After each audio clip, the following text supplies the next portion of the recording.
in Jewish history. Who can locate where Israel is on this map? All the way here to Haran. Can you find Haran on the map? Yeah. And then back down to Canaan. We are not teaching Judaism in the manner in which it was taught in the 12th or the 14th century.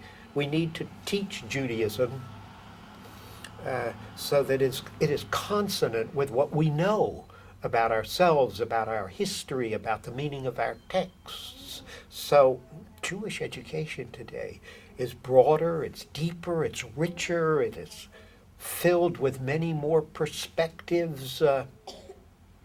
We have much more wealth to transmit. That's our blessing. It's also our burden. How do you compress all of this diversity and creativity in a few hours a week? Even in a day school, it's a great challenge. So what I think ultimately we do for our children, we start them on the right track.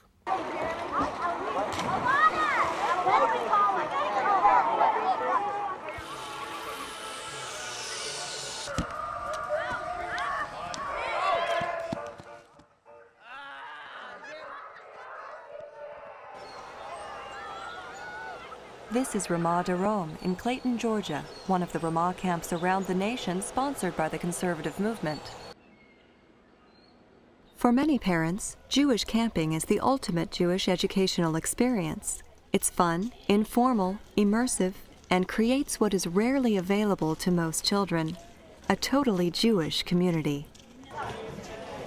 Ramah Darom draws campers and counselors from a 12-state area in the South.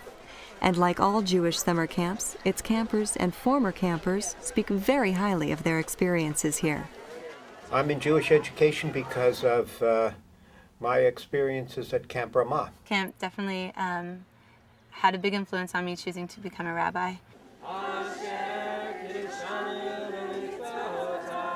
I had not experienced the power of a living Jewish community. That's what I discovered at Ramah. A community that was governed by the rhythm of Judaism, the music of Judaism.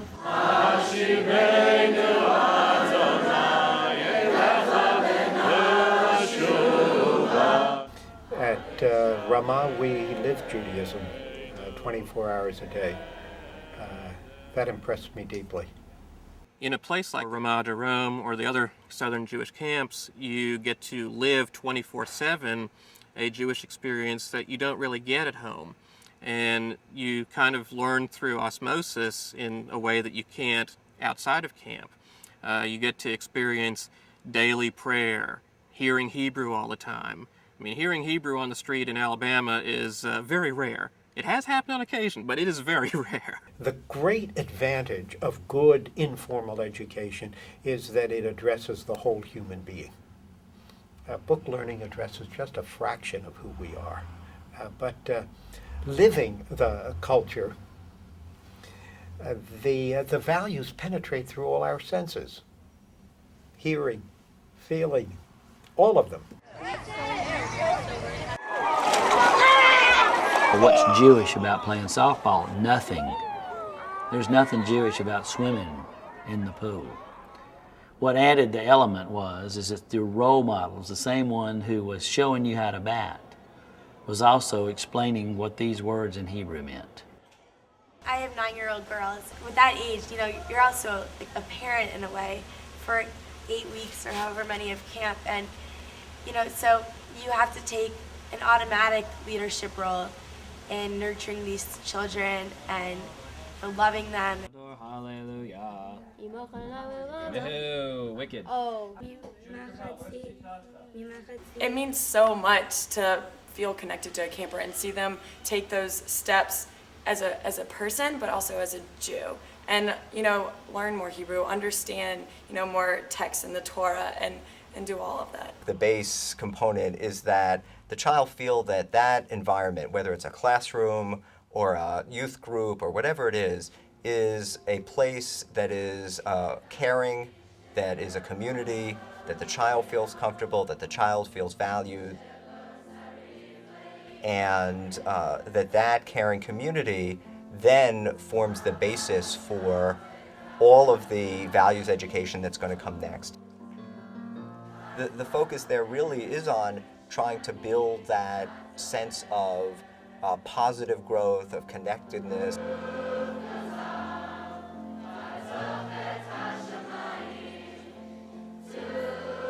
Being in a group with your peers, with no parents around, they definitely feel a sense of independence, a sense of community that they've formed and they have ownership over. And then through that community, they I think, have those spiritual experiences that shape their lives. But if summer camp contributes to a sense of one's feeling, of sense of one's competency, of sense of comfort in the setting, of being connected to the people who are there and the Jewish roots of the setting, then there's an educational component to it. When God created Adam and Eve, he gave them free will, so he can't really do anything to stop bad things from happening. He can't make a person do something if they don't want. If they want to be evil, he can't make them be good. If they want to be good, he can't make them be evil. So he can't control a person. He could help them in a way, but he can't control them. I think that God created evil so that we're aware that we need world peace, so that we're aware that we need these things. Sometimes it's hard for me to be sure that God is there or he's not there, because a lot of times there are these such bad things happening in the world. What do you think about that? Why do you think God lets bad things happen? I don't know. I do believe in God, but not fully. I still have the question in my mind if he's really there, or what if the Torah was written by him or Moses or by just people. So I kind of still question that. One of the things I recommend to my students is that they put in the front of their classroom, next to the suggestion box that many schools have, a doubt box, where children can anonymously put in any questions they have. When you stand in front of a class, no matter how much you know or don't know Jewishly, you represent 3,000 years of Jewish tradition. To a young child, that's a rather intimidating role. So allowing kids the freedom to put in an anonymous question, and then if you can't answer it, ask the rabbi to come in, ask the educational director to come in, somebody else, and take those questions seriously. It's to teach children that the question is what we value, and that we all are in search of the answers. The teacher is essential. The teacher is the conduit for the learning, and the teacher's enthusiasm, and the teacher's expertise, and the fact that the teacher cares about his or her students is crucial.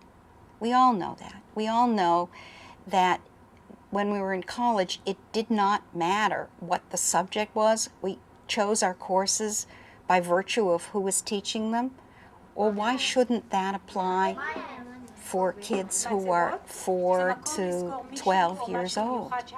The teacher is essential.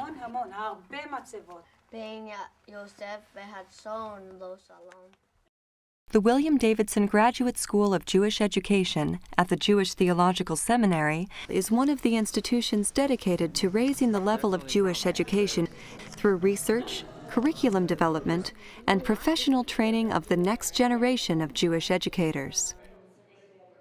The only way we're going to regain the knowledge of Judaism and Jewishkeit is to have highly motivated, highly trained educators. Seems to be a bit of a problem for some people. We are graduating more full-time students right now in the United States, and if over the next 5 years we can at least double that, which I believe we'll do, the impact should be very significant.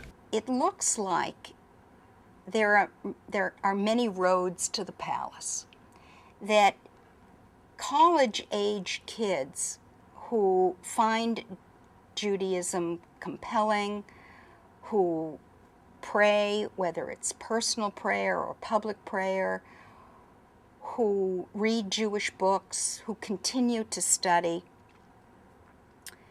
These kids have come from different places. There's no one path to a caring, involved, competent Jewish life.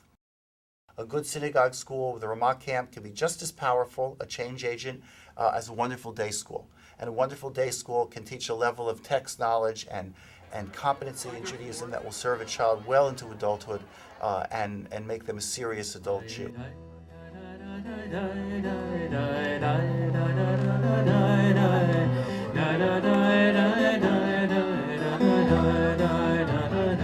If a child is not raised with a religious background, that's something that they will always feel is lacking in their life. There's something that's missing.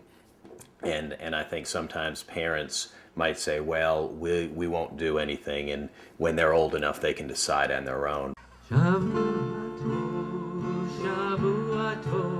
But the fact of the matter is, it takes a long time for a child to develop a religious belief and a religious background, and it's not something that can be switched on and off because it's so wrapped up in how a family lives its life, not just, we're going to go to services. It's what you do at meals, how you live your life, your commitment to helping others. Everything all wraps up to become a child's religious background.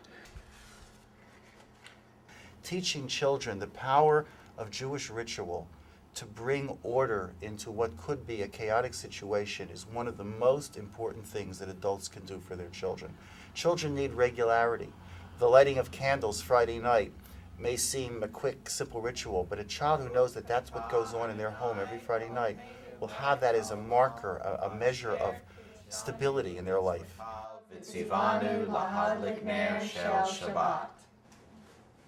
Above all, families have to talk. Where there's no conversation, there's not going to be much influence.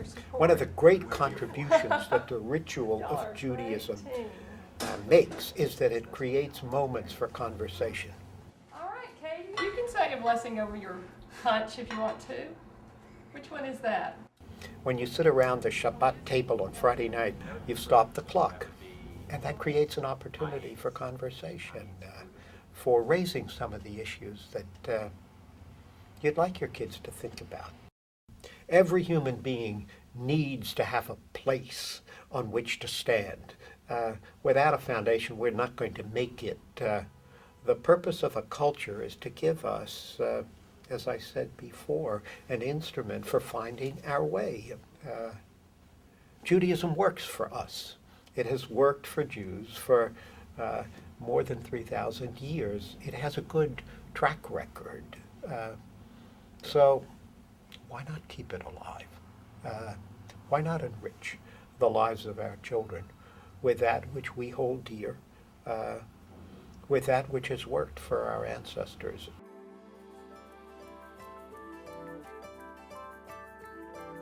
The safety net, knowledge, and guidance that families, educational institutions, and communities provide a young child come together in a host of complex interactions. Sometimes these interactions are foreseen and rehearsed, passed across generations. But often, meaningful interactions are spontaneous, even accidental. There's no one way to learn what it is to be Jewish. There are millions of ways, paths as individual and interconnected as the millions of Jewish families who have come before and who are yet to come.